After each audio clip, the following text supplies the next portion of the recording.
الا اللہ بھی پڑھتے ہیں اور دسیوں الہوں کو بھی پوجتے ہیں۔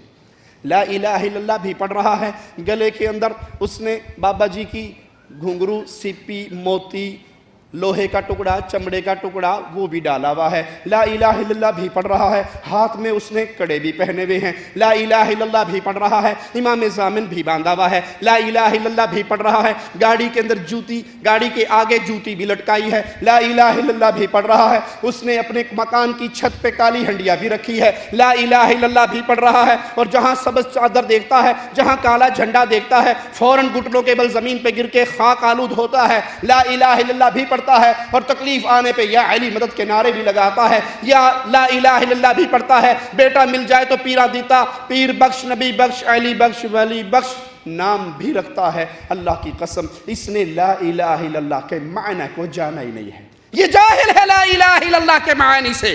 یاد رکھیے، اگر کسی نے کسی کو اللہ مالک والی صفات میں سے ایک صفت بھی دے دی، زبان سے اسے عقیدت کہے، زبان سے اسے پیار کہے، زبان سے اسے احترام کہے، تو اللہ کی قسم وہ احترام نہیں ہے، بلکہ اللہ مالک کی ایک صفت دینے کی وجہ سے وہ اس کا معبود بن چکا ہے۔ عبادت کی کروڑ قسمیں کی جائیں، کروڑ کی کروڑ قسموں کا حقدار کون ہے؟ اس میں سے کوئی ایک صفت بھی غیر اللہ کو نہیں دی جا سکتی۔ جو عمل عبادت ہے وہ خالص اللہ کے لیے ہے، اس میں کوئی شریک نہیں بن سکتا۔ نام بدلنے سے فرق نہیں پڑتا، کام اگر وہی کر رہا ہے جو خالق و مالک کے لیے ہونا چاہیے۔ میں مثال دے کے سمجھاتا ہوں، سجدہ کرنا عبادت ہے یا نہیں؟ سجدہ کرنا عبادت ہے۔ وَاسْجُدْ وَاقْتَرِبْ، سجدہ کر، اللہ کے قریب ہو جا۔ پیارے حبیب محمد الرسول اللہ صلی اللہ علیہ وسلم فرماتے ہیں، بندہ رب کے سب سے زیادہ قریب سجدے کی حالت میں ہوتا ہے۔ دنیا والوں، اگر یہ سجدہ عبادت ہے، ہم اللہ کے لیے نماز پڑھتے ہیں، سجدہ کرتے ہیں تو اللہ کی عبادت کرتے ہیں۔ آج یہی سجدے قبروں پہ ہو رہے ہیں، پیروں پہ ہو رہے ہیں۔ ایک پیر صاحب کو میں نے دیکھا، وہ بیٹھا ہوا ہے، مریدوں کا جھمگٹا لگا ہوا ہے، اور مرید آتے ہیں، بک پر کے پیسے لے آتے ہیں اور بابا جی کے قدموں میں پھینک کے اس کے سامنے سجدہ ریز ہوتے ہیں۔ وہ اٹھ جاتا ہے، کہتا ہے، زبان حال سے پیسے اٹھاتا ہے اور کہتا ہے، تیرے سجدے نال مینوں کی لبے گا جڑے 4 نوٹ لے آئے، اے میری جیب وچ پا جا۔ علی کا علی سے ہوا بستا، علی علی میرے مولا، کوئی اور نام ہے تو نام جپوں علی علی کا، علی سے ہوا بستا، علی علی میرے مولا، کوئی اور نام ہے تو نام جپوں علی علی کا۔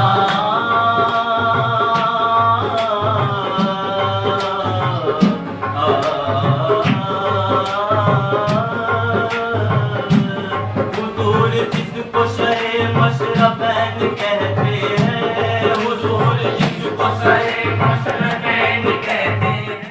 ایک ایک آتا ہے مرید اور اس کے قدموں میں سجدہ کرتا ہے اور اس کو پیسوں کی نیاز دیتا ہے۔ اب یہ طاغوت، یہ مجرم، یہ ظالم جو اپنے سامنے سجدے کروا رہا ہے، اور یہ جوہال جو اس کے سامنے سجدہ ریز ہیں، یہ ان کو اپنا الہ بنا بیٹھے ہیں۔ یہ اس پیر کو، اس بابے کو، اس حضرت کو عقیدت کے نام پہ الہ بنا بیٹھے ہیں، کیونکہ سجدہ حق تھا کہ صرف اللہ کو کیا جائے۔ اگر وہ غیروں کو کیا جاتا ہے تو یہ غیر پیر نہیں رہا، اس سجدہ کرنے والے کا الہ بن گیا۔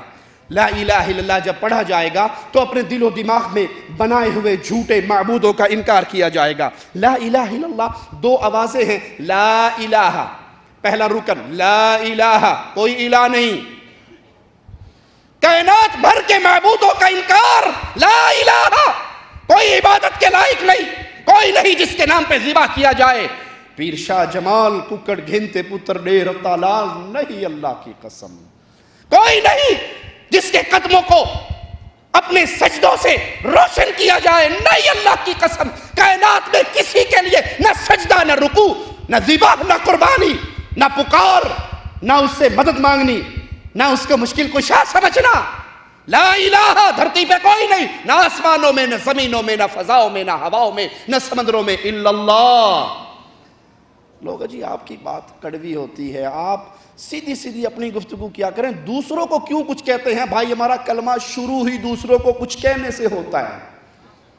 ہمارا کلمہ آغاز میں غیر اللہ کی جتنے معبود بنائے ہوئے ہیں ان سب کی گردن کاٹنے سے ہمارے کلمے کا لا الہ، کوئی الہ نہیں، سب جھوٹے ہیں جو سجدے کروا رہے ہیں، جھوٹے ہیں جو قوالیاں گا رہے ہیں۔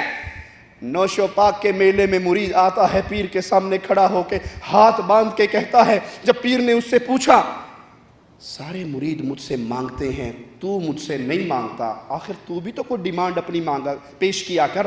تو ہاتھ باندھ کے مرید کھڑا ہو گیا اور کہنے لگا، نقل کفر کفر نہ باشد، پیر منیے تینوں جگ سارا، پیر مندے تینوں جگ سارا، اساں تے تینوں رب منیا ہے۔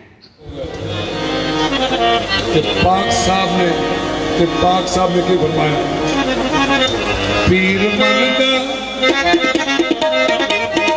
پیر مندا پیر مندا پیر مندا ہوے گا جگ سارا، پیر مندا ہوے گا جگ سارا، اساں تے تینوں رب منیا، پیر مندا ہوے گا جگ سارا، اساں تے تینوں رب منیا، پیر مندا ہوے گا جگ سارا، اساں تے تینوں رب منیا، پیر مندا ہوے گا جگ سارا۔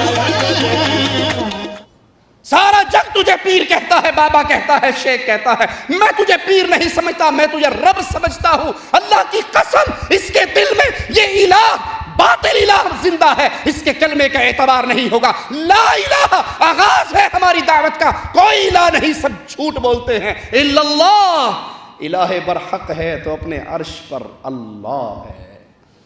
اس طرح لا الہ الا اللہ کو یاد کیجئے۔ اور یہ تعلیم ہمیں اللہ کے کلام سے ملتی ہے۔ آئیے مالک کا فرمان سنتے ہیں، فَمَن يَكْفُرْ بِالطَّاغُوتِ وَيُؤْمِن بِاللَّهِ، پہلے جھوٹے الہوں کا انکار، پہلے کہا جائے گا کوئی مشکل کشا نہیں، جو علی کو مشکل کشا کہتا ہے جھوٹ بولتا ہے، کوئی حاجت روا نہیں، جو پیروں کو حاجت روا سمجھتا ہے جھوٹ بولتا ہے، کوئی نور من نور اللہ نہیں، قل هو اللہ احد، اللہ تنہا و یکتا ہے، اس کے نور سے کوئی الگ ٹکڑا نہیں نکلا۔ فَمَن يَكْفُرْ بِالطَّاغُوتِ، جو اللہ کے علاوہ پوجے جانے والے ہیں، پہلے ان کا انکار کرو، وَيُؤْمِن بِاللَّهِ، پھر اللہ پر ایمان لے کے آؤ، پہلے انکار کرو پھر مولا کو مانو۔ جو ایسا کر لے گا فَقَدِ اسْتَمْسَكَ بِالْعُرْوَةِ الْوُثْقَىٰ، اس نے ایسے مضبوط کڑے کو، ایسی مضبوط رسی کو تھام لیا ہے، اب اس کو جنت میں جانے سے کوئی روک نہیں سکتا۔